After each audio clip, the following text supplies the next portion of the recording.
Bada boom! Riddler's one in the goddamn room. How you doing? I'm the Breakmaster, and here today we're talking more anime plus One Piece. Peak of fiction. You already know this chapter for One Piece was god dang. There's so much going on with this freaking. This like the last couple of chapters has just been like mind blowing. Actually, I don't know what's going on. How you doing, Desto? How you doing, Ace? Thank you guys for being up in here. But let's go ahead and hit that bad boy intro.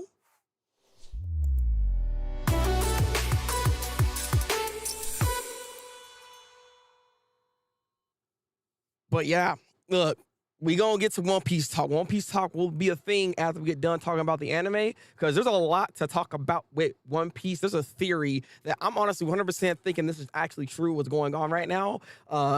Man, I'm just like, it's crazy. It's freaking crazy. But with all that said and done, thank you guys for being here. This, right now, we always start off with the GOAT. With the GOAT. Vinland freaking Saga-kun.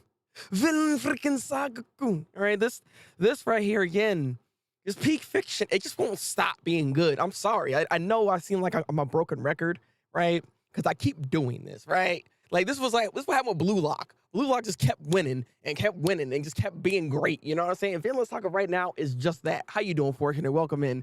And yes, I heard about the hiatus, by the way, too. We're gonna talk about that more when we get into the One Piece section. But God freaking dang it, man. Yeah, it was too freaking good.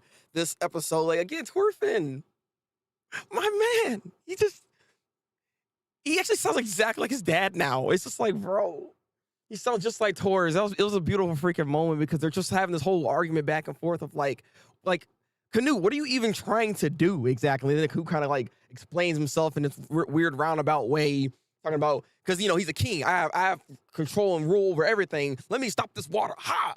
But that was just a metaphor, basically, because he can't really stop anything. So what he's trying to do ultimately is just have control of the Vikings to be able to have controlled madness, basically, in a way. Like he wants to have that and protect them as opposed to others in a way. It's a very interesting idealism that he has of how he's trying to go about this to create some type of form of freedom, which I get if there's somebody actually holding them off. Like right now, because he's the king, he's holding these guys off from just raiding the village because that's what they want to do. They want to pillage and raid. That's what they're trying to do. But Canute says, no, this is the type of power or system that he's trying to do here. He wants controlled madness with this stuff. So I get what he's trying to do. And it's interesting. But obviously, Iron ain't having none of that because he's just like, bro, at the end of the day, I lost all my family. I lost a bunch of suckers through all this bull crap. And I don't want none of this. Just stop this. This is not really going to... How are you going to protect them out of all people? The Vikings killing everybody. Like, what is this? So there's a big just ideology clash happening between Einer, Canute, and even Thorfinn. Because Thorfinn at the end of the day is just trying to figure out what the heck you're trying to do. And will you stop your attack on this freaking farm? And he's like, no, I'm not going to do that. Like... They have what I have. I need the resources. There's more to it than what you think. And unfortunately, Thorfinn just really couldn't get that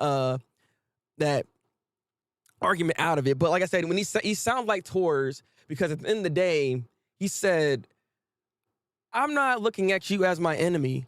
None of you guys are my enemy. And that's exactly what his father said. It's like he's echoing everything he's saying because he now understands exactly what his father's talking about. All that teaching literally came back to him and it hit him in the goddamn face. And that moment right there, I felt it. I got like a jolt of like in my heart. This is such a great episode. And I just don't know what the solution is ultimately that's going to happen here is the thing here. We have complete 180 cents. Exactly, right? I had a feeling this was going to happen. When it comes to their characters. They're literally flipped upside down right now. And he's more Canute's more the aggressor as opposed to Thorfinn. Thorfinn ain't trying to fight.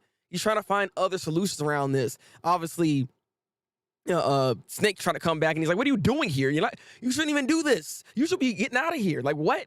Like, you think talking was going to be able to fix this whole situation, but you don't know. You haven't tried everything yet.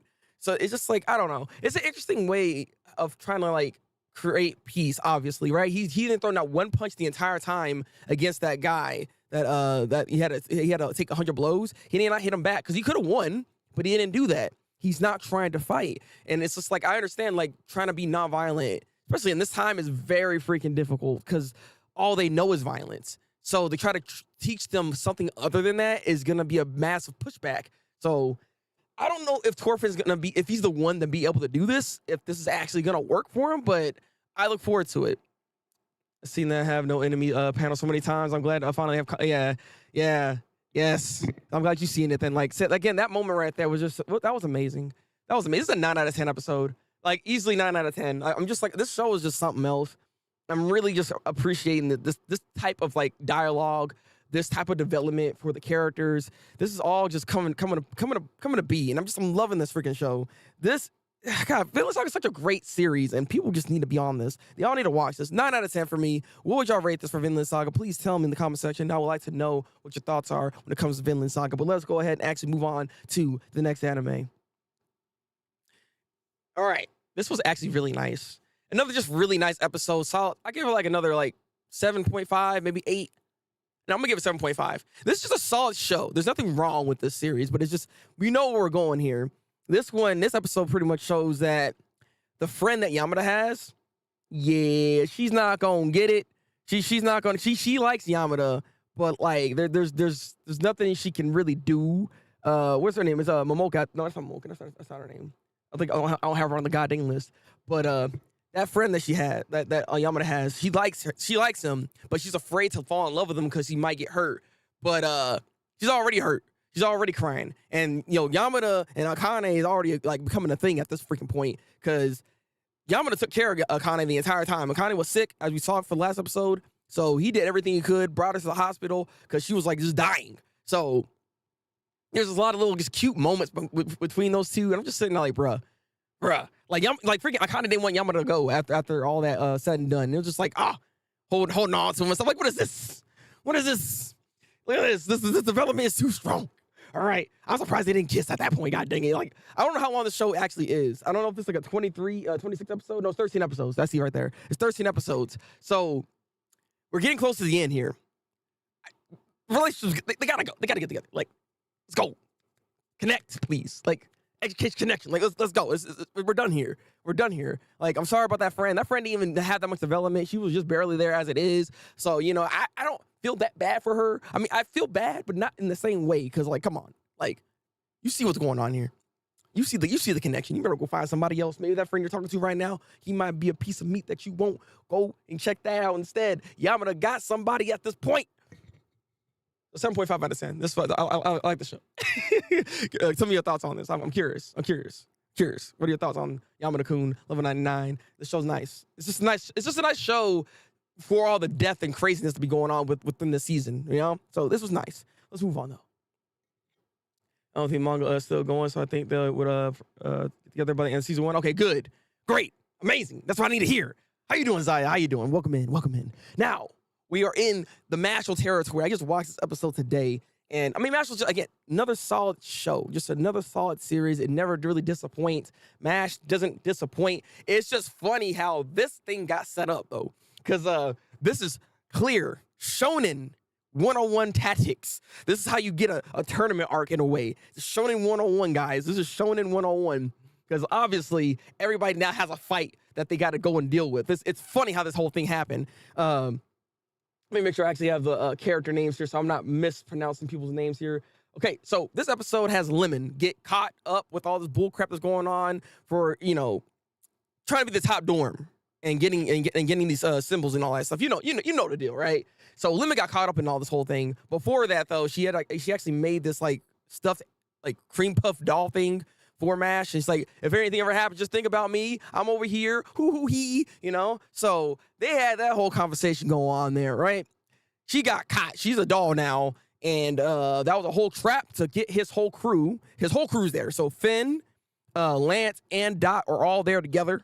And they got caught up in this whole situation. So Dot and Finn are together, and they're going to be facing off against these other two suckers that have, I think, they have 2 lines in their faces. So I don't know how they're going to win this battle. Like, Dot just had a battle. He did win. He was struggling a little bit. Like, I don't know, Dot don't seem that good. Like, he has exploding magic. Like, ooh, it is nice. He's like Bakugo, but not as good as Bakugo, right? But he has exploding magic, but he was just kind of just struggling the entire time. So now he's facing people that are even stronger than that. Like, what is he gonna do? He has to get real smart in the brain to be able to figure the whole thing out. Unless Finn does something. Now, Finn only has 1 mark on his face too, but unless Maybe Finn might be strong. I don't know. This sucker out here always cowering in fear, but you never know. The cowardly ones are always really strong. So we just gotta wait and see what Finn can actually do. Lance also has his own battle that he has to go and deal with. That guy looks pretty intimidating for the most part, but he got it. I'm pretty sure he got this. Now Mash, on the other hand, Mash has to fight that masked dude that was in the last episode that we were talking about. That dude is speed blitzing, but he can keep up with Mash. So this is gonna be an actual battle. He's the second rank within that group. In the lane group. So he's literally right behind the leader. So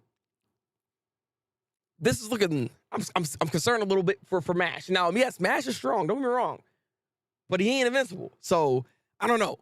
This might actually be a battle for Mash to overcome. And I look forward to it, though. I do look forward to it. Obviously, he ain't gonna lose, but I'm still concerned. Okay, I still could be concerned. This is another solid episode. The fights are about to go down. Love the shonen tropes because this is just like I was just like looking at this whole episode. I'm like, man, yeah, we're doing this right now. So I give this a solid 8 out of 10. Solid 8 out of 10. Very good setup. Looking forward to the fights. This show has just been good. If you're not watching Mashle, go ahead and mash that like button and then go watch Mashle. Yeah. You see that? Look at that transition, baby. Let's go on to the next show. God dang it. Okay. Man. Okay. That's though, bro. Look, man. I don't know what's going on with this show. Yeah, I'm curious what Finn can do, honestly, but when it comes to Heavenly Delusions, man, I don't know what's going on with the show. I'm lost. I'm lost at this point. There's so much happening between, like I said, like I think I said this in the last seasonal talk, right? The people in the facilities, this is stuff from back then. So like this is what my understanding is. Like there's are people from back then. This is like they're in the present time. Maru and Kiriko, they're in the present time. Like Tokyo, Cuckoo, all those children, that was before that time. People think that Tokyo is actually the mother of Maru. That child that we're seeing in her belly right now is actually Maru. So like there's a lot of like debates about this, and there's also just like some confirmation even within the show. If you go back and see some more things, like everybody has a role to other characters that we have seen thus far in the show, which indicates that this is from before the time. Within the facility, they actually have more kids that's come in today. So I'm curious how that whole thing's gonna play out, and they all look kind of interesting in a way here. See you, bye. Exactly. So Maru's best girl, this one, please. It's like I had to dress up in an outfit, and then Kiriko was like, "Oh my goodness, you're looking mighty tasty over there." I was like, "What's happening?" Like, they clearly like each other, so it's like, stop being stupid and just get together. God dang it, y'all like each other. Like, stop it. Try to fight this urge. You know y'all like each other. God dang it. But no, so this episode kind of more or less deal with, and there's a question actually in this episode, and I'm pretty sure y'all asked the same question when you're watching this, right?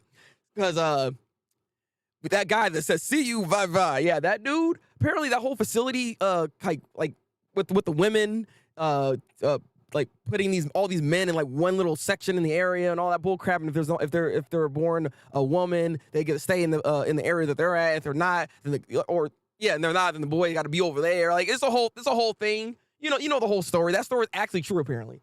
Like, I wasn't lying. I thought he was lying. That tattoo actually is real, that 11 on him. He was actually part of that facility. So, yeah, it was actually a problem. So he actually wanted to go back and go check it or Kiriko actually wanted to go check it since we know it's actually a real thing. And they found this other monster, ice battle, whatever that thing is. Like, that monster was actually very powerful because it likes to sneak attack on you suckers, right? So you and you're like, look right now, you're sitting down, right, on your computer, just chilling. All of a sudden, you get a chill down your spine, and now you're frozen. Like, that's like a kind of powerful. And luckily, they got out of it. They Kiriko actually blasted it, cut it in half.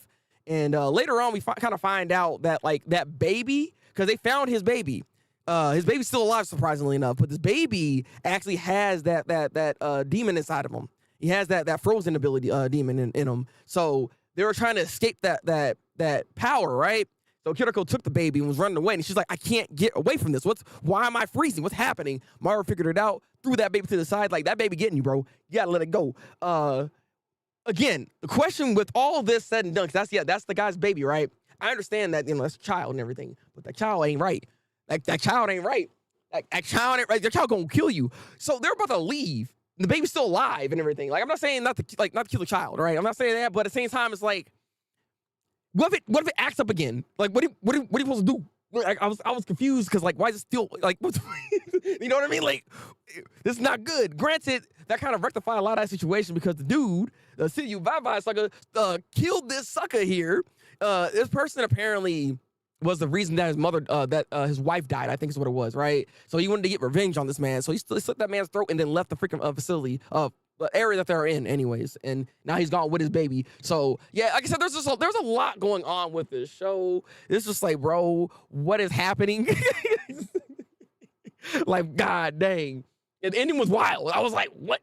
Like, okay, then we just gonna start having a whole revenge plot that was just like right there. I didn't even see it coming. Okay, I was like, what is? Apparently, if you see back in that fight when they're in that building with that the ice demon thing, there's indication to show that I believe people are saying in the comments that was his wife. I think is what it was, because they had like the same little charm or something like that. So the wife was the one that had the original ability, and then it passed on genetically to the baby. Is what happened. I'm assuming is what people were saying here. That's what it was. So as you see, genetically these abilities can pass on. That's what we're doing here. And I think that's what that facility that we're seeing for Tokyo and everybody else is what they're doing here. So yeah. I'm very confused watching this. It's not a bad show, but boy, there's a lot going on. This is worth watching like once, like twice, maybe 3 times even, to really truly understand what's actually going on in the show, because there's so many little details and people are picking this stuff up. And I am just reading some comments to try to understand what is going on. So that was the understanding that I got from this of what was happening here. So yeah. With that baby with ice powers, like I said, I explained it right now. So I think that's what it was. That the mother was the one that actually had the ability to pass on to the baby here. Characters are really enjoyable though, so keep me hooked. Yeah, exactly. Like the characters are good. I was like, what was the point of that fake tattoo then? I don't know. See, I was thinking that too, because I thought he had a fake tattoo initially, but then there's actually a real one he actually did have.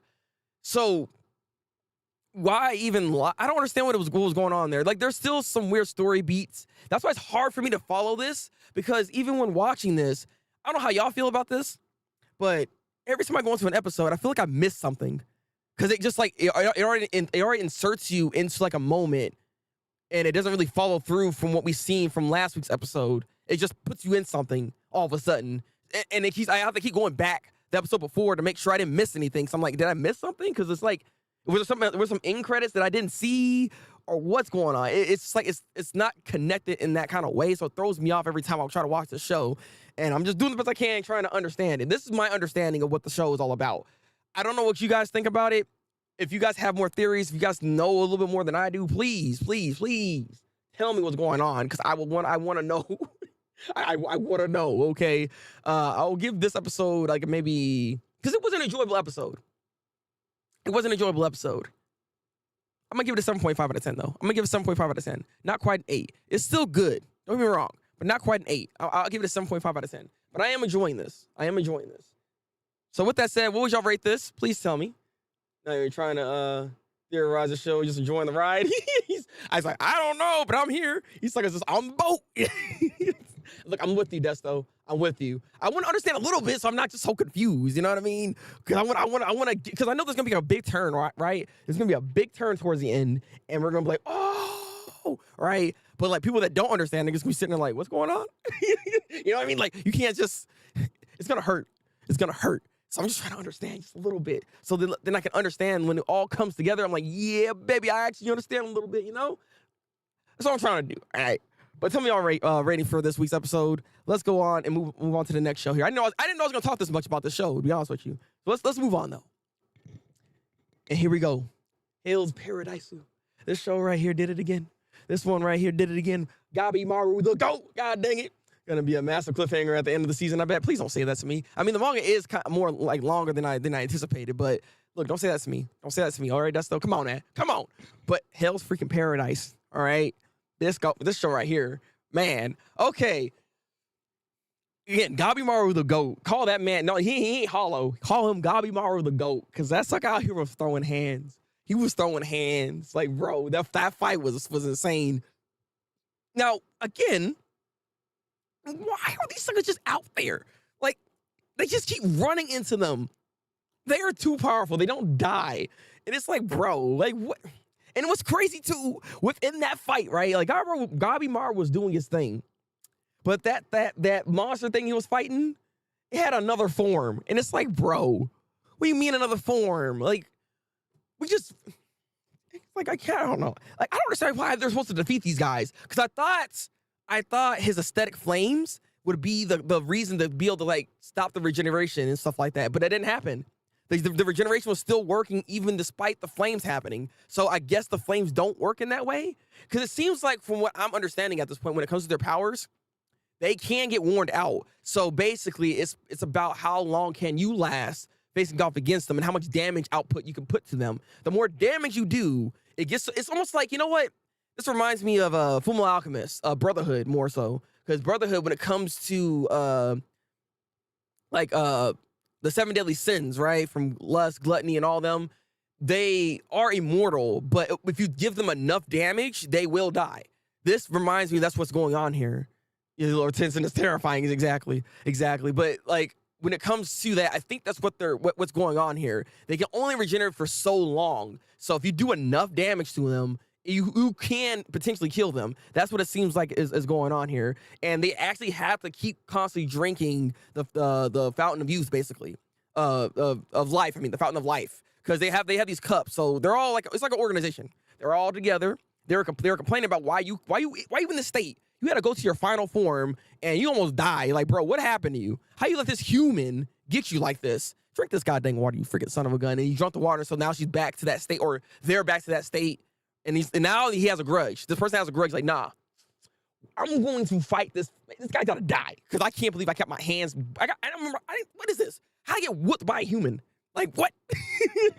Gabimaru almost died in that whole fight, but that child, which I'm assuming the child is one of them. That child has taken the fountain of life. I'm assuming the elixir, because that child has the same exact abilities as the others that we've seen. She has this contact punch that doesn't really have to actually touch you. But I'm assuming that's what's going on with this here. She has something along those lines. She was the only one that got it. The tree person we're seeing here, everybody turned to trees at some point in that village, which is why we see a bunch of them praying and hoping they can go into the heavens, but they're rejecting them. They're rejecting them. And that guy, the wood dude, only has so much time left to be on this planet, because he's about to fully transform himself and lose himself. So it's a shame. It's a shame. But no, this is a really good freaking show. There's a lot of lore that was built upon this as well. Like, man, this show's really going. I didn't know I was gonna like this show this much, but this show's really freaking going a lot. This is an 8.5 out of 10. 8.5 out of 10. This is a really solid episode, honestly. I like Tinted Designs. Yeah, I like them too. I like them too. Anna, welcome in, baby. I love watching this guy get messed up after what they did to you. Exactly. Freaking punk sucker guy. That's why I love the fact that them hands were E for everyone, okay? It didn't matter what the heck you were. Sucker, you were gonna get these. And I was like, let's go. I was getting hyped, okay? I need to start making reactions or something, because like, I get hyped, okay? Like, when something happens, I'll be like, yeah, you know what I'm saying? Yeah. I'm loving this. Like, 8.5 out of 10 though. This is a solid episode. Really enjoyed it. Like, Hell's Paradise is that thing, okay? It's that thing. Got that thing on them, okay? You know, ready for the outcome. Don't say that's me. What do you mean I'm not ready for this? You're saying there's more greatness to come? There's more greatness to come? I'm ready. No, I was like, look, you see me? Look at this. I'm freaking ready, man. What you talking about? God dang it. Let's go. All right. Let's move on to the next episode, or next anime. There we go. All right. Anna, you just got here, but mute yourself, or mute me, not mute yourself, but mute me, because I got this, and Ocean Code is gonna be the last one I'm talking about. So, Demon Slayer. All I gotta say is, if I can show this without it being like on the thirst end, let's see what was it showing? Yeah, there we go.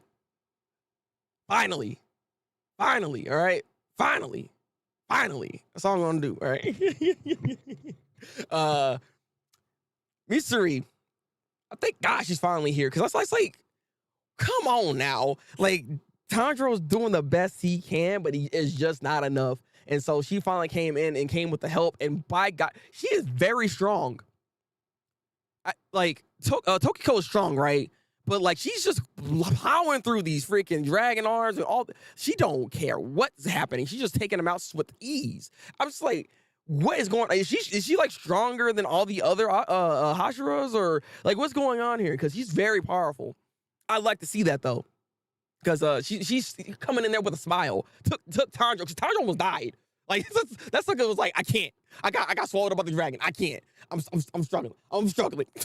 It's like, Tanjiro, no. He was just having so much problems. Like, he did his best, okay? Like, come on now. Like, it is what it is. It is what it is. But yeah, no, Tokiko, he finally defeated his demon. That jar sucker. He got rid of him. I had a feeling it was gonna happen. He got the guy. Like, come on now. He actually got into this form. He was like so focused and just like feeling himself that he's like, I know I can defeat you. You're good. They had this weird banter going back and forth as well, and it's kind of hilarious. I was like, what is happening? Because like, Tokyo was not like this. All of a sudden, he's like, he got freaking one-liners. It's like, what's like going on here? Yeah, her sword is wild, Desto. How you doing, Diego? Did you watch not yet. I'm gonna be watching that next week with Anna, actually. I will be watching that with Anna. So I will watch that, and then we'll probably talk about that next season. We'll talk if you want to talk about it. But I plan on watching it very, very soon. My boy Michiro, you already know, Zion. That's what I'm saying. Like, took her sweet time. She's almost, I know, right? I was like, literally at the last second. Like, if she just waited like another 2 minutes, Tanjiro would have been dead. He was getting squished. He was about to be devoured. Like, I'm just glad she's finally here, and it seems like she's gonna be the difference maker. Like, she's gonna whoop that man's butt so bad that he ain't gonna know what's gonna happen. Like, I'm scared, because I'm curious, like, just how strong is she? Because, again, she's trying to find somebody that's on the same level as her so she can marry him, right? But we have already Rengoku that died. All right? We have Izuri freaking lost an arm. That's like, he can't even fight no more, bro. He done. You know what I'm saying? After the fight he had with the upper ranks, you know what I mean? Tokiko's still good. He's still good. But, like, I don't know. Like, she might be the GOAT. We'll have to see, though. I'm curious. But right now, she sweating nothing, and she comes in with a smile, okay? So I'm looking forward to seeing what's about to happen here. This was a solid episode. I give it an 8 out of 10. I enjoyed this, all things considered. And, yeah, I'm just glad that I think we're done with the fishes. No, we're not. No, yes, we are. Because that jar guy was the one that was making the fishes. So he's done. So I think we're done with the fishes. So I don't have to see them anymore. Thank freaking God. I was tired of seeing them freaking CG fishes and ching, ching, like, get them suckers out of here. They look so disgusting. All right. It's like, I'm tired of them. I'm tired of them. But I'm glad we're done with that. I'm glad we're done with that.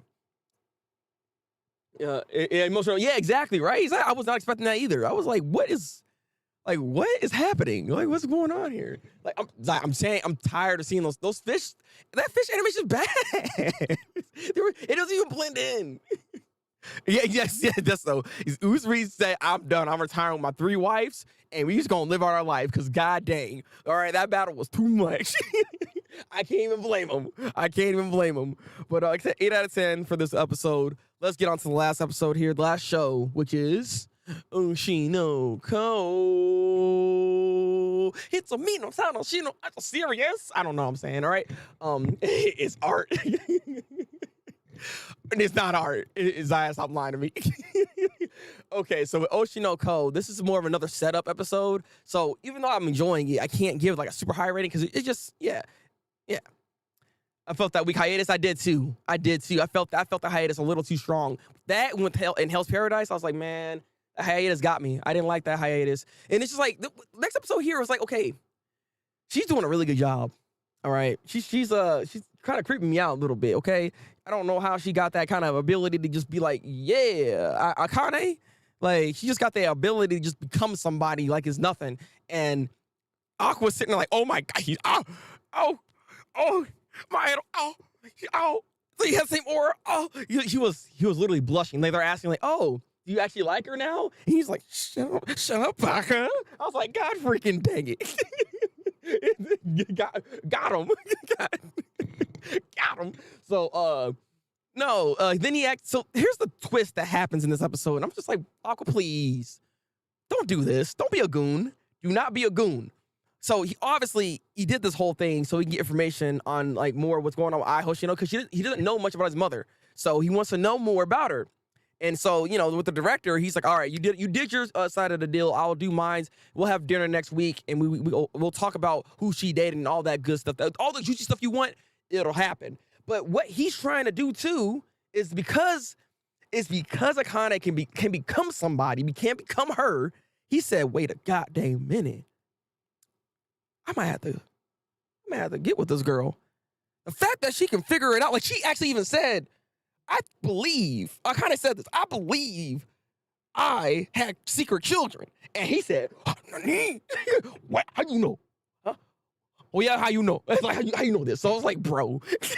So he's gonna utilize her to see how he can like get inside the mind of I here. And I'm just like, bro, don't do this. Don't utilize her just because of that. He even said though to her, like, I don't really like you like that, but I am interested in your acting. That is the truth. You are a GOAT, okay? And so she's like, I appreciate that because, at the end of the day, that is my craft, baby.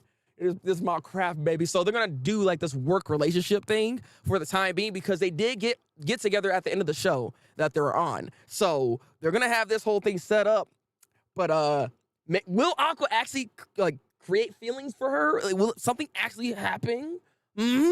Like, granted, this all sounds weird because like he likes his mom, aka, but then it's like you already know he had Isekai, right? So like there's a lot of like weird stuff here because what if they do get together, right? But what if he's like, I need you to be 24/7? Then what? Like, so what? He's like trying to like envision. I don't want to say it out loud. You know what I mean? Like just a thought is kind of creeping me out.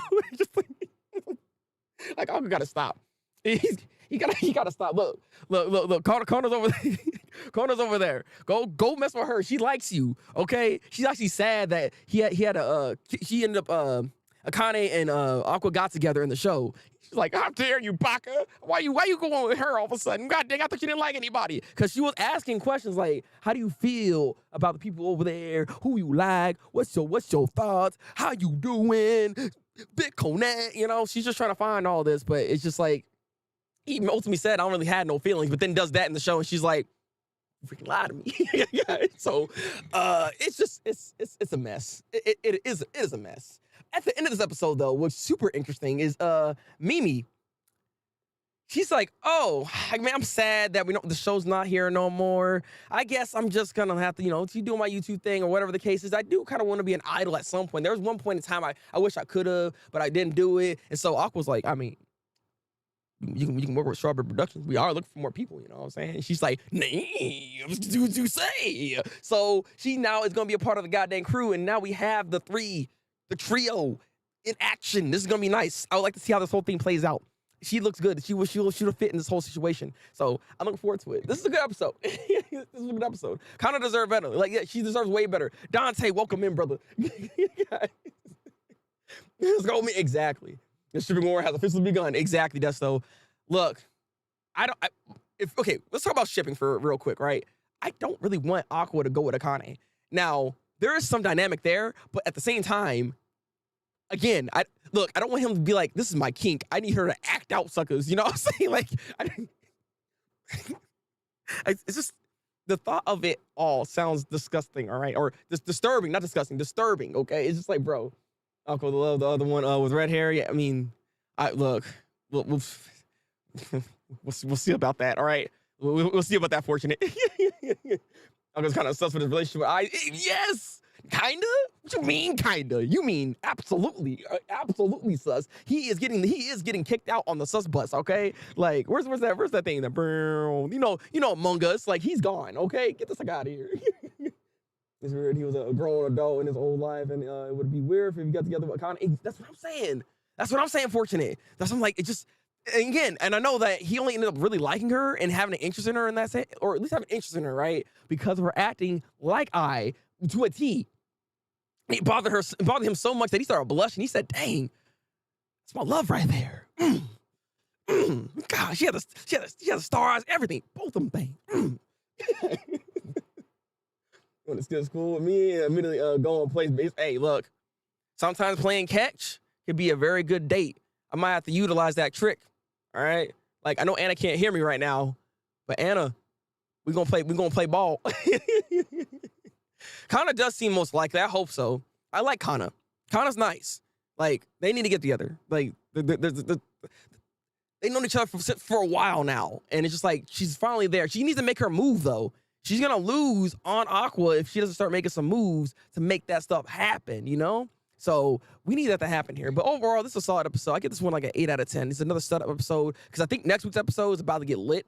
It's about to be a lot going on. There's gonna be more information being seen. We might even see like a con, because I don't know. Like, again, Akane went through a lot the previous episodes, right? Almost committed suicide and everything, right? That I don't know everything about her, but the fact that she can like put herself in that type of like mental state to be able to become somebody like 100%. That's how like some actors like go into the role. Like anytime someone tries to become the Joker, for instance, right? You have to become a maniacal killer in a way. Whole point is I have this feeling she might be like a yandere possibly. Like she's kind of scary if she can turn into that type of form is my thing here. Because like, does she even know who she actually is? They call it method acting. You know, I get it. Don't get me wrong. Like, that's the best way of doing it, to become that character. But at the same time, it takes a certain type of like mindset and knowing the difference. And like I said again, I don't know, because she doesn't seem to have a good bracing on herself mentally as it is, anyways, right? So it just concerns me that this can go very dark, very quick, especially if she finds out that Aqua's just using her. You know what I mean? Like, this can get bad. So yeah, never go full Jared Leto. Yeah, you know what I'm talking about. How you doing, Quetz? It could be game over. It could be game over. But you came right in time because did you read One Piece, Quetz? We're about to start talking about One Piece. Well, because they're better than Aqua. I mean, I agree with you on that, all right? I agree with you on that. But yeah, that's saying solid episode. Solid just week. This is a good week of anime yet again. I enjoyed myself watching these goddamn shows. So the question now becomes here, what is the winner this week? What is the winner? Before I actually reveal it myself, what is the winner this week? Please, tell me guys, before I do it, because I have one. It's pretty clear on who the winner is in my eyes. All right? There was a close second. I'm not going to lie. A very close second. But I couldn't just let that go, because when it comes down to it, it's still the GOAT, and it stays the GOAT, and it will always be the GOAT. The GOAT. Exactly. You already know. The winner. Freaking Vinland Saga. Look, I couldn't help myself. Vinland Saga, just like, again, it's having the Blue Lock effect. It just won't stop being good. The show is just too good right now when it comes to its storytelling, when it comes to its development, when it comes to its characters. Freaking Thorfinn, it has become like this full circle, just guru type of master dude. Like, I respect this man wholeheartedly. Like, we need this man, all right? He's a quarter Super One. Get out of here with that. I mean, I hope so. I hope it doesn't take too long. I really hope it doesn't take too long. We need more of this. We need more of this, okay? Vinland Saga is just that show right now for me, and I've been loving it. I've been loving it. I'm loving it. All right, that's the wrong button. Oh, that's you didn't see that. You didn't see that. That didn't happen. That didn't happen. Okay, so now it is One Piece time. Okay, I'm trying to get my mind right, because there's this theory I ran into, and I think it's a really possible theory, very powerful theory, actually. Honestly, this don't even feel like a theory. I think this is a fact, honestly. When it comes to this chapter here, a lot of lore happened. Yvonne is interesting how he was able to know like all these other information about Emu, and I don't know where to start is the thing. So like, guys, 10 out of 10 chapter this week. I just want to say that right now. Let me just get the rating out the way. It's a 10 out of 10 chapter. This chapter is amazing. Like, again, the last couple of weeks had just been 10 out of 10. I don't give 10 out of 10s that often, but holy crap, One Piece has just been going. I don't understand what's going on. I don't know how Oda is just like, he keeps raising the bar, and there's still more questions then the answers. Like he's answering stuff, but then questions. It's just like I don't know, man. I don't know. I don't know. Okay, all right. Let me just talk about that theory real quick because that's the thing that's fresh in my mind right now. Yes, no, not necessarily. It's not necessarily a new ancient weapon because I was watching. I believe King of Lightning was talking about this, if I'm not mistaken. I'll give him credit for it because he's the one I think that brought it up. But if you remember, Frankie had blueprints to be able to make I think it was Poseidon, I believe, or it was one of the ancient weapons, right? It's Uranus. It's Uranus to be able to make Uranus, right? So there's already one that's actually there, like the real thing, but then there's also blueprints to make an ancient weapon. So the question then becomes, you got to ask yourself, well, if there's blueprints to actually make that ancient weapon, could there potentially be more? Or did they already use that blueprint to already make that same weapon? Again, we did see a shadowy figure in the sky, and it just rained down destruction, as we've seen. So I'm under the impression that that was actually the Uranus weapon itself. Now, I don't know if this is the original or it's some type of copy of it from blueprints, potentially. Because, again, Emu has been around for a very long time. And so there's a good chance you've seen this and have built one before already. You know what I mean? So I'm just saying that's what I'm thinking. Like this theory is not much of a theory when I think more of it's like an actual fact at this point. He's not revealing it like that, but I really think that's what's going on here. That's what's really going on here, and it's interesting. But I do wonder if there's like maybe other ancient weapons that we don't even know about that potentially could have that same type of capability that can also be built as well. But it's hard to say. Like I said, One Piece world is very interesting, and I also wonder if we're actually going to start seeing more moon people because towards the end of this chapter, people were actually speculating this guy, Farlon, this holy knight, this holy warrior. This freaking dude apparently, I think he's the granddad, I believe, of Shanks. So my thing, I haven't watched the movie of the Shanks movie, the one that just recently came out. I need to watch that because apparently there's some lore in there that it's actually coming back within the manga. So Uta is more or less canon. So we're seeing Shanks' family going on right now. This is Shanks' family right here. So Shanks is some type of celestial. He might be a prince after all this time. That's why he was over here talking to the great leaders here. You know what I mean? So it makes me wonder what is Shanks' role? What is his goal here? What's going on exactly when it comes to Shanks? Because like, is he opposing his father? Because his father doesn't like. Or not father, his granddad, or whatever the case is, whoever this man is that's related to Shanks, he has this idealism of like, if you're out here helping out trash, you deserve to die. He used the Obito line on us, and it's like, bro, what the heck? but he ended up killing this celestial dragon, the celestial being dude, right? And he was the guy that helped out the fishmen way back when, and helped them get established and everything. And yeah, he's dead now. Because he said, how dare you try to help these suckers out? He's the only one that can actually judge them, the celestial dragons, in the first place. So I was just like what? And he looks like a swordsman as well, by the way. And if he's a swordsman, he's from God Valley. God Valley got destroyed, so he's survived from that, right? So the question is, he's a sword-based user. Is he better than Mihawk, or what? Is Mihawk not the final stretch that Zoro has to defeat? Like, what is going on here? There's just a lot of just weird things that came about with this, and this chapter was just like, bro.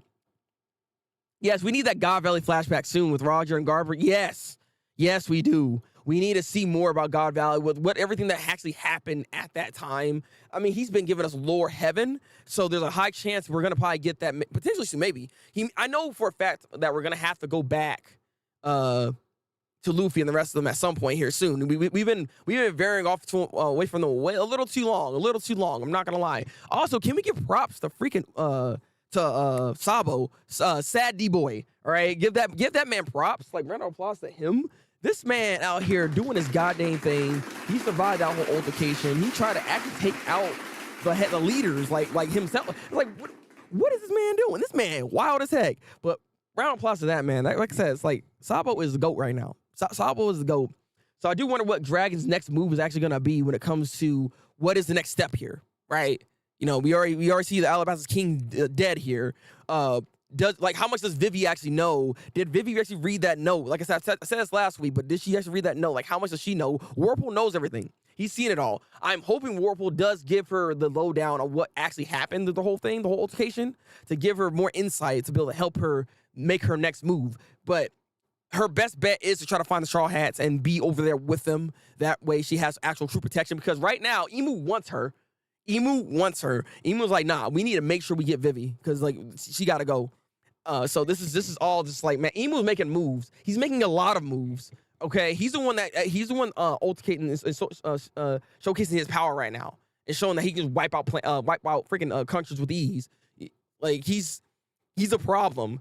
And as this goes on, because it's like this information, this stuff's gonna get leaked. It's gonna come out there. So I'm curious also how the world's gonna react to all of this. Like, there's just so much going on.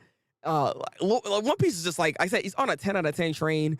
I'm excited for the next chapter after the 5 weeks. I think it's 5 weeks. I think 4 to 5 weeks. But he's gonna be on a little bit of a hiatus because he has eye surgery he has to do. Which honestly, he deserves to take a break. Like, please take a break. I mean, it sucks he has to take a break by getting surgery, but it's something that is needed. And you know what? Let him cook. This time away can allow him to start thinking of how he's going to structure a story even further beyond potentially. So honestly, he needs to take a break. He's been giving us nothing but greatness. So please, like, Oda, relax. Have a good time. Have a good time. We need that. Sabo, Vivi, Kobe, and of course Luffy will bring on the new era. Yes, I do agree on that. Possibility of Luffy and Blackbeard versus Emu being the new Roger and Garber. Interesting. I can see, because of how the government is currently moving right now, I can actually see Blackbeard being like working with Luffy only because it's a common enemy. Once Luffy understands what's actually going on, he will try to be going after Emu. You know what I mean? Like, that is the in-game boss. Emu is the in-game boss, 100%. I don't think Blackbeard is that guy no more when it comes to being the in-game boss. He's the most, like, pirate of all pirates when it comes to the actual pirate world. Like, me and Ace were actually talking about this, because, like, no one really acts like a pirate for real, because they're supposed to be pillaging villages and taking things. Like Blackbeard takes. He takes what he wants. You know what I'm saying? So it also makes me. People have been speculating too that the fruit that he has, the darkness fruit, is not actually the real one, or potentially this could be some other form, possibly. I don't know. I don't know if that's true, but I'll leave that theory to you guys to think about it. But I can see that happening. I mean, Emu's a big villain with a lot of power that we have seen here. Like, Sabo was getting destroyed. He couldn't really deal with that. So I do wonder, once all this information does get out there, what are the pirates are gonna even do? Because the government is the big bad at this point. They're doing way too much. They have too much control, and someone's got to stop them. What if Emu has a mythical devil, the opposite of Luffy? And what if Blackbeard steals it? Interesting. It's not impossible. There's got to be, like, Joy Boy in and of itself, when it comes to this devil fruit, there's got to be like others that are similar to this, right? So there could be an opposite effect to this, right? I agree with you on that. Welcome in back, Flip. How you doing, brother? We're talking about One Piece right now. Are you caught up? But that's an interesting theory of Blackbeard, because that could be another reason why he would work with Luffy, to be able to get close enough to then do the stealing effect. I don't know what he does exactly or how it works, but I could see him wanting to take on Emu's ability. And just straight up taking it for himself. Now, and that's the other thing too. We haven't seen Blackbeard in a while, or we haven't seen what he can do. Not in a while, because he beat Law not that long ago, right? But we haven't seen what he can actually do. We don't know what kind of abilities he even has. Can he stack just devil fruits? How many devil fruits does he actually have right now? Because we know of 2 right now. But is there any more that's actually on him that allows him to just, like, he has like 500 devil fruits that he can use at one time? You know what I mean? How much can his body actually take? Is the other thing too. I'm just like, there's a lot of questions that still need to be answered, but this is what we love about One Piece. There's just so much lore in this show that I don't see how Oda's gonna be able to wrap everything up in a timely manner. I don't see it happening. But like I said again, this was a 10 out of 10 chapter. Like, One Piece has been literally on a roll. Thank you, Oda. Thank you, Goda, because you just been doing your goddamn damnedest on this. Like I'm impressed. I'm impressed. I'm hyped every chapter at this point for it. So that's my rating for it. What would you guys give One Piece chapter 1086? Please tell me in the comment section below. I would like to know what your thoughts are. If there's any other theories that you guys have, want to do more theory crafting, please just tell me. Talk to me. I really hope that's though that he has a good break, because he deserves it. Like, he really deserves it. He put a lot of effort into all this, and he needs to take some time to himself. He needs to do that to himself. Like, please take some time. Oh, not a 10 out of 10. I'm surprised by that. I'm actually surprised by that. What makes it not a 10 out of 10? I'm kind of curious. All right, we do have one topic of discussion that we can actually talk about here, which I don't really agree with this, like, the sentiment here, because I hate when people bring this type of stuff up. It's really dumb, in my honest opinion, when people say this. But this topic we had, I talked about this, I think, way back when. Not on Seasonal Talk, but I talked about this at one point. So when it comes to shonen and shoujo, people think that it will be improved if it was like more of a seinen, as lets them deal with even more darker themes that cannot be fully explored due to the rating on shonen and shoujo. So they're saying if it can have an 18+ rating, the series like Naruto could be a much better series, because it actually just showcases all the horrors that being a ninja could be. Or with One Piece, they can actually show the horrors of actual slavery happening within One Piece, or any of the other diabolical like things that go on within the show. They think becoming a seinen is gonna make it somehow better. And I agree, Anna. Like, I don't understand why people have that kind of thought process when you don't, like, just because you have a R-rated like rating doesn't make a show better. It doesn't make anything better, for that matter. It all depends on your writing. Like, if Oda did go seinen, right? I'll be honest with you. I don't think he still will kill anybody. That's just his motto. He doesn't want to kill people.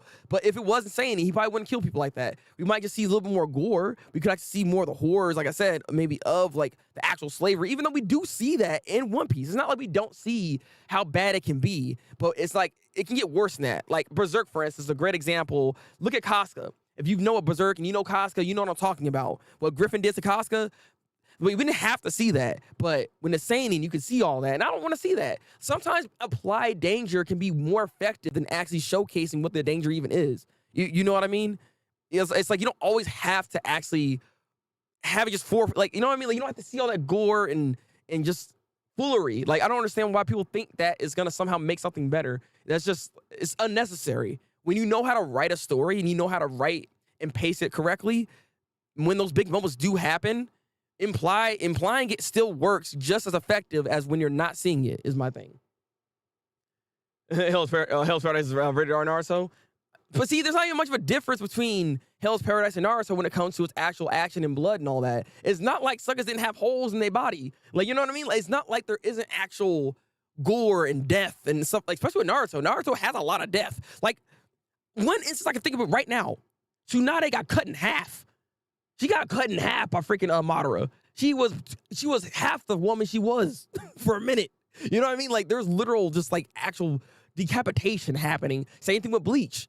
Bleach can actually benefit only because like the hollows could look a little bit more scary, because the hollows are not that scary looking, right? But if it's seinen, you can make them look menacing as heck, right? But even that would actually veer off because you don't see hollows like that anymore anyway. So, like, come on now. Avatar isn't like that, and it's one of the best shows ever. I agree. But people think, hey, if Avatar was a more mature series, we can see more gore and death. We can see Ozai have a hole in his chest. You know what I'm saying? Like, I don't know. That's the thought process people seem to have for some reason when it comes to the rating system. They think having unrestriction, like having full reign, no restrictions at all, somehow can make your story better. But I actually say the opposite. If you can make a good story without having to, with having restrictions on your stuff and trying to find ways around it, sometimes that actually comes better because you actually have more of an imagination at that point. You can make something more interesting that way with the impliedness, and just even with slightly showing some stuff. Like, it goes a long way. There's a lot of shows, a lot of cartoons, a lot of just anime in general that I've seen be able to showcase something better than what a seinen can do, just because you can see it. You know what I mean? So I don't agree with that sentiment in any capacity at all. So that's how I feel about it. Yeah, the One Piece really doesn't need to be violent, like not at all. Like, come on now. Some things are better to let the audience imagine what is happening than actually showing it. Facts, facts. Among there's a lot more violent in Hell's Paradise. Oh, really now? I mean, how much more? That's the question here. I need to go see some panels then. I'm kind of curious. That's how a lot of horror films were filmed back in the day. You see the killer go into the room with the victim, the door closes, and all you hear is the sounds. Yes. Yeah, exactly. Yeah, and goes, exactly, right? Because, like, then there's, like, other horrors. Like, I'm not gonna lie. I've seen, like, a lot of, like, well, not a lot of horror, but I've seen horror where they'll just show everything, people getting decapitated, all that kind of stuff, and it's not as scary in some ways. It's messed up, right? But it's not as scary. It gives you a different feeling when you know that menacing man is about to do something to somebody. It puts you almost in that position when you imagine it, like that could be you, as opposed to already just seeing that person. You know what I mean? It kind of takes you out of the effect if you see it for real from that point of view. You know what I mean? As opposed to putting yourself in there. It's different. If your avatar was more violent, bloodbending would not have been as effective. That is, that's a really good point, Desto. That's a really good point. Honestly, bloodbending in it of itself, when I first saw that, when it first got onto the scene, that was scary. I was terrified by that, because once you control somebody from within, they can't even do anything. It's like, yo, hello? Like, and Katara, out of all people, has this ability. It's like, yo. It was scary. That was actually a really disturbing episode, because you just see their bodies like contorting and stuff, and it's like, dang. You know what I mean? Like, that in of itself is terrifying. Now, if it was seinen, you could probably just squish somebody, right? You can probably congeal the blood or something and then blow them up or something from the inside. Like, you know what I mean? But then it's like, I don't know. It's not the same thing. It's like Attack on Titan, right? Because Attack on Titan has some pretty massive death scenes in here, right? Like the last season, like Mikasa blew these suckers up, and then there's like a rain of blood that happened on top of her and everything. Now that was a cool scene, but we weren't terrified in the same way, in that same way. But that's pretty bad. Yeah, that is pretty bad. Because exactly, that's the other thing too. That's why psychological horror is better than. I agree 100%. Sound effects, so on and so. Yes, that's what I'm saying. Like, that episode was super effective, because like when I was like I was a teenager watching that show. But I was a kid, right? And I was watching that really, it stuck with me. Like, that episode specifically stuck with me. Again, that's what I'm saying. Freaking Avatar: Last Airbender is one of the greatest freaking cartoons ever created. I will stand by that to the day I die. Like, that is something that whenever I have children, they gotta watch that show. They gotta watch it. It's one of the greatest cartoons ever created. Like, Avatar: Last Airbender it has literally everything. There's nothing wrong with that series. Like, I can't, at that point, you'd be nitpicking if there's something wrong with it. Because, like, Avatar was just paced perfectly. All the characters got development. Zuko has one of the best 360, 180 character developments of all time. Not 360, because he would go right back. But 180 character developments of all time. Like, come on now. Oh, yeah. But see, like, that was a kid's show, by the way. But Amon came up, right? Like, that, the end of season 1 for Legend of Korra was a suicide. Like, there was no hiding that. Like, the show showed that. It's like, so, like, what? If it was a seinen, I guess you would just see them blow up and see the blood or something. Like, what else would there be? Because they, like I was shocked by that. When I was watching, I was like, this is on Nickelodeon. Like, I was confused. Again, between that and then season 3 with Zahir with the Sparky Boom woman, put the freaking metal on her head, and then bada boom. It's just like, again, it's not even implied. We know what happened, okay? I was like, this show, bro. That same season, Zahir took the breath out of the Earth Kingdom Queen. It goes like, I'm like, I get this off Nicktoons. It's like, what is this? Like I said, season 3 was one of the best seasons. Like, I don't know. People hate on Legend of Korra. I don't like Korra until I liked Korra towards the end. Season 3 and 4, I got what she was getting. I understand her struggles. People don't understand. Korra is a different type of freaking avatar. She had way more emotions and a chip on her shoulder. Aang didn't have all that. Like, he had pressure, don't be wrong. And he had to learn all his abilities and just try to figure out the way he can become a good avatar. Like, she had expectations, or she put expectations on herself to be a good avatar as a thing. And she just was faltering every which way because she doesn't know what to do. You know, like, the teachers that she did have, there wasn't enough. It wasn't enough, and she just had to maneuver through all the craziness that she had to go through. Like, Korra's villains were way worse than what Aang had to deal with. I don't know what Aang would have done trying to face off against Zahir, facing off against Kavira, facing off against Unalaq.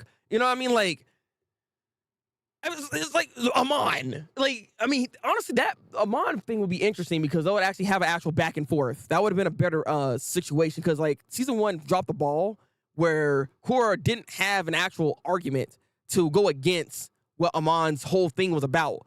Because, I mean, we see every day that non-benders are getting mistreated. And Korra's like, no, you just need to sit down. And it's like, you don't have a solution, though, of what's going on here. That would have been more interesting to see Aang actually deal with that because there would have been a back and forth, and maybe there could have been even an understanding, actually, at that point, instead of just trying to straight up clear that whole thing out. But I don't blame Mike and Brian necessarily for that because, again, they didn't even know they're going to have another season, so they assumed this was only one season, so they had to just try to get it done. I mean, they could have done a better job with it, I will agree, but like I said, again, Nickelodeon really shafted them a lot. But I digress. Like, the whole point is, Aang would have had a much harder time dealing with all that as opposed to what Korra did. And, of course, Korra's going to falter and mess up a lot.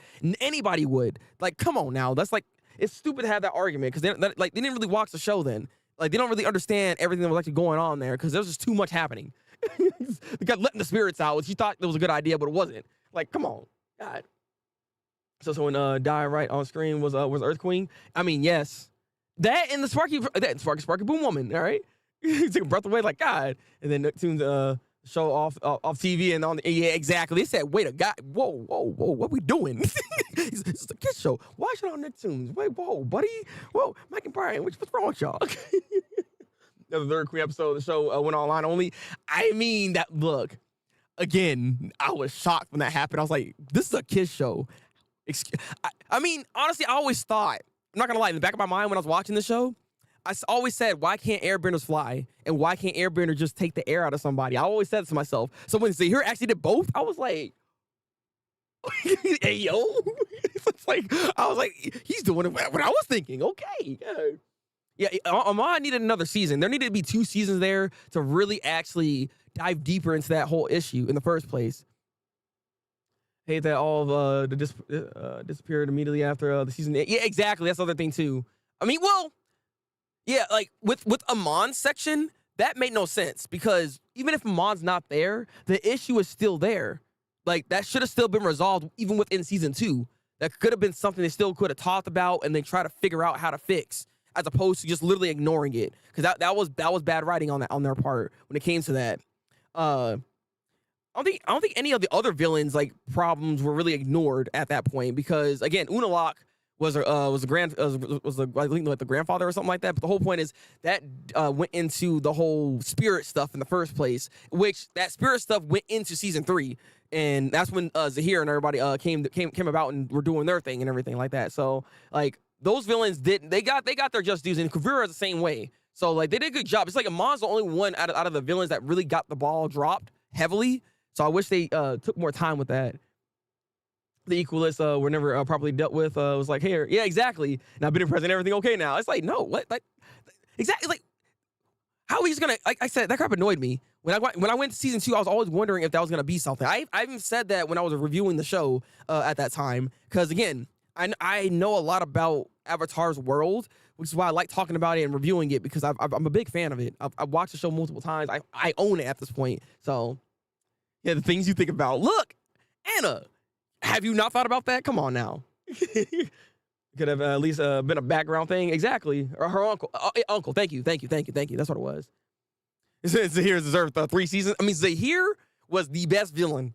When I guess season 3 was the best season out of all of it. Because, like, again, we were dealing with the transitional phase for Korra because she was really down on her luck.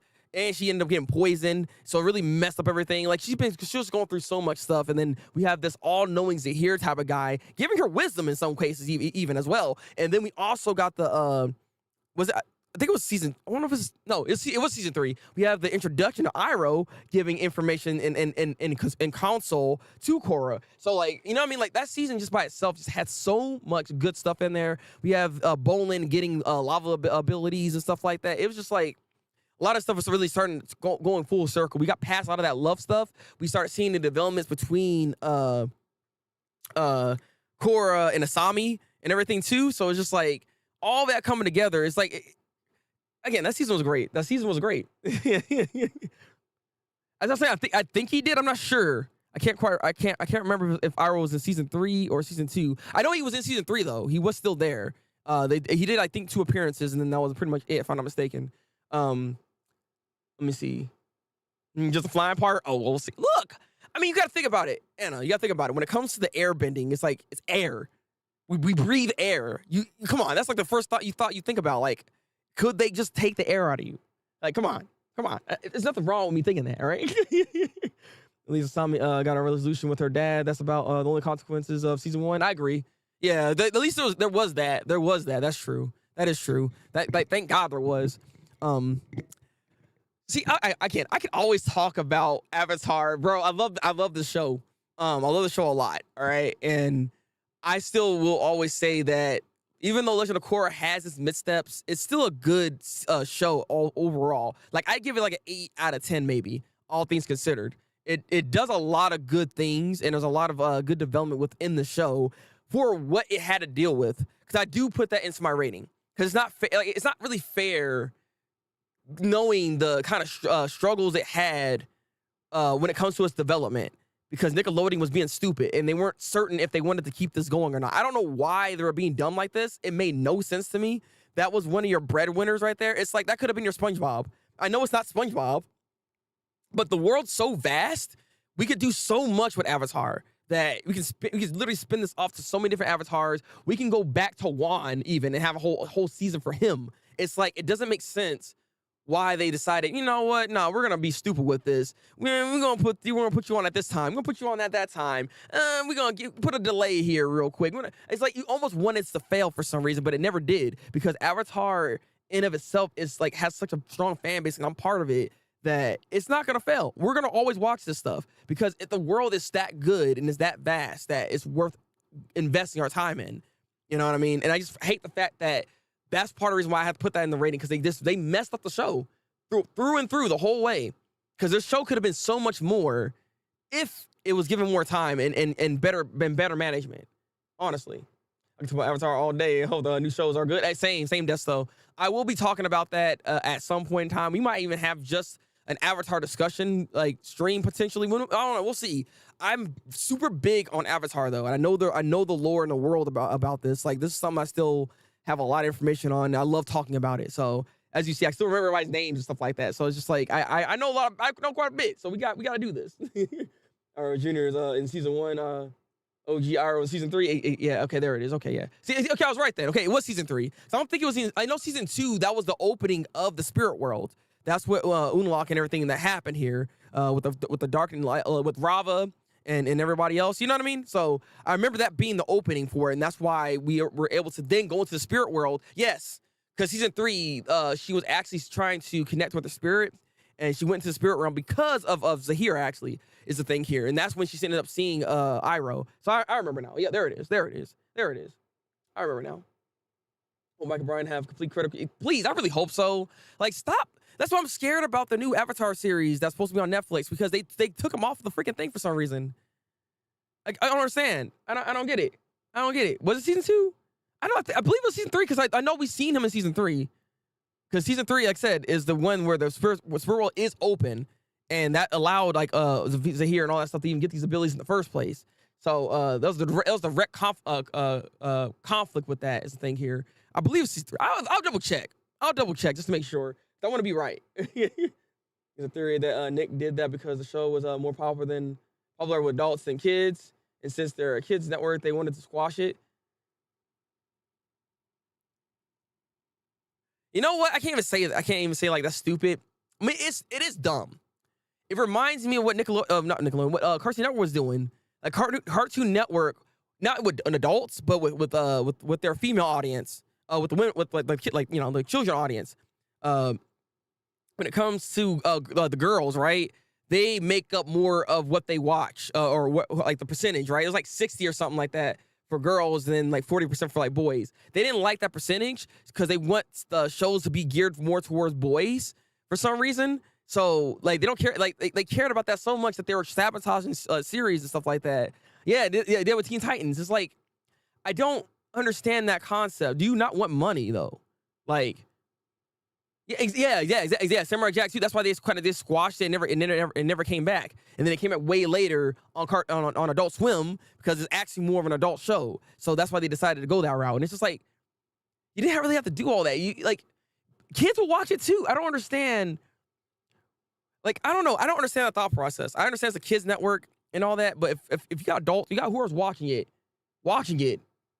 you should keep doing that. Like, I don't get it. And again, I wasn't an adult necessarily watching that show. I was a teen. I was a teen myself watching that show. So it's like, it was geared towards me.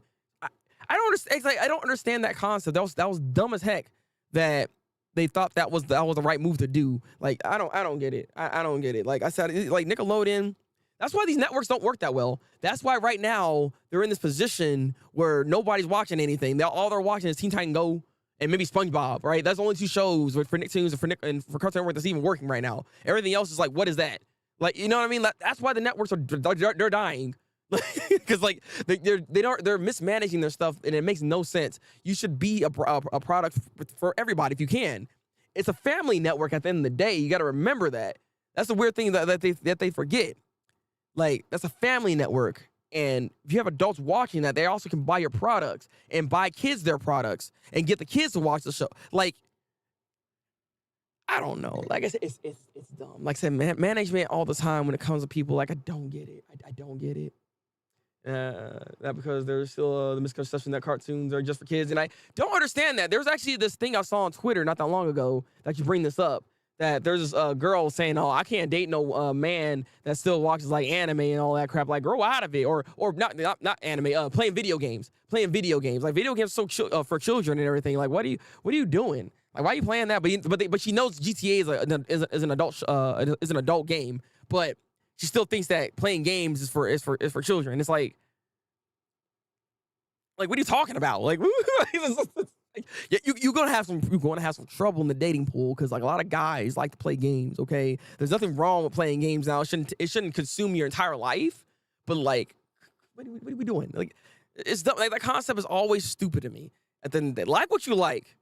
At the end of the day, like what you like, right? Like, I guess she wants somebody that's always out here partying and getting lit or something. Like, I don't know, going to the clubs. Like, I'm not a club person. Like, as you already know, I don't mess with all that crap in the first place. You know, I am a nerd.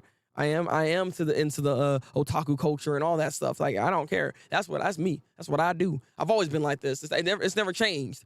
It's never changed. Okay, like I know back in the day they used to pick on people like me because I was a fan of this and that and the other, but I didn't give a crap. Okay, like you can mess with me all day long, you gonna get these hands because I ain't about to like you don't play with me like that. All right, that's why I never really got picked on like that when I was younger and everything because like I don't give a crap. All right, I wore my freaking Dragon Ball Z freaking button up shirts and all that crap, man. Like I was repping it all the time. I'm still repping right now.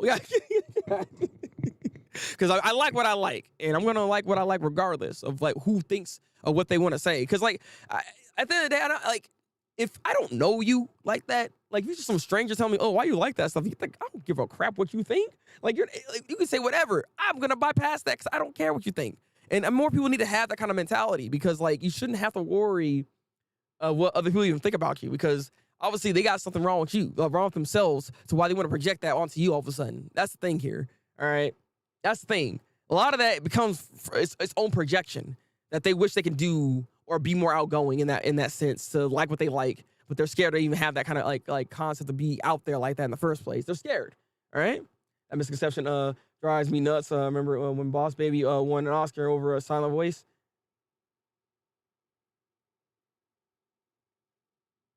Wait, what? Wait, what the? I mean, I never watched Boss Baby, so I can't say whether or not it's good or bad. But like over a Silent Voice though, like wait, what's going on here? Hey, give me some more information on that, Desto. The girl's going down alone. See, I'm the opposite. My man, aka you. needs to play video games and be into anime. Yeah, I need that. I need that for my woman, aka you. All right, it's like I need that. Like when I was dating and stuff like that, like I always said to myself, like, so long as they're open-minded, I don't mind them not being into what I'm into, but I need them to be open-minded to be able to actually be okay with what I'm doing, right? With what I'm watching and whatnot. Otherwise, like, we're gonna have a problem. Like that's just the name of the game. So I'd rather have somebody already into what I like, basically. If they can at least be, if that's an option, then thank God. So I'd rather them be into stuff that I'm already into, so I don't have to actually try to put somebody on. You know what I mean? I don't have to do all that. Like the women who shonen, people say it was for boys. I like it, and I'm a girl. Thank you. And that's another misconception right there. Because again, at least I don't think Japan's doing that. I don't think so. Because yeah, shonen is geared towards more towards boys, right? But no, women can like this too. Like I don't get it. I don't get it. Like women can enjoy a shonen series. Like there's no problem with that. Like what we doing here? It's like just like if you're watching, you're watching. I don't think they care to that extent. So thank God, because I think that's part of the reason why we're seeing like more of an uptick when it comes to like strong female characters, like her, for instance, like strong female characters. Shoot, like Makima, like her as well. Actually, you know, I have all this stuff right here. You know what I mean? Jujutsu Kaisen, same thing with that. Like it's good to actually start seeing that kind of representation that's there, because you know women watch shonen too. So why not give them some repetition as well? Come on now. It happened in 2017. That is insane. What? I don't know. I can't judge Boss Baby. Have you watched Boss Baby? Do you think it deserves that win? Like I'm not super active in the anime sphere like you, but I'm starting to be a bit. I used to be when I was younger. Yes, I remember those times where you're actually watching a lot of anime yourself. But then we're getting back into it though. Look, you're watching more anime, all right? You watch Oshinoko, you watch Demon Slayer with me. You know what I mean? We in here. Maybe one day I can get you into One Piece and get into this Godus status, the Goda, okay? Because like the show, One Piece is amazing. You need to read it. You know what? We need to read along, babe. If we read it together, babe, we can get past like a lot of chapters together. That way we can actually get you caught up, and that would help me actually to understand One Piece more, because I need to reread it. I actually need to like One Piece has been so amazing. Look, babe, come on. No. You're saying that now. But bruh, we got this. Look, we're gonna spend time together, babe. We're gonna spend time together. See, she's just afraid right now to go on to the journey. She don't want to get on the boat right now, but she'll get on the Going Merry soon enough. All right. Hey, look at me. A couple things. I'm just saying. All right, a couple of One Pieces. All right, let's go, baby. Yeah, thank you, Desto. That's what I'm saying. I'm not saying for you to watch One Piece. That'll take way too long. There's no reason to do it. Reading One Piece, we can get through it so fast.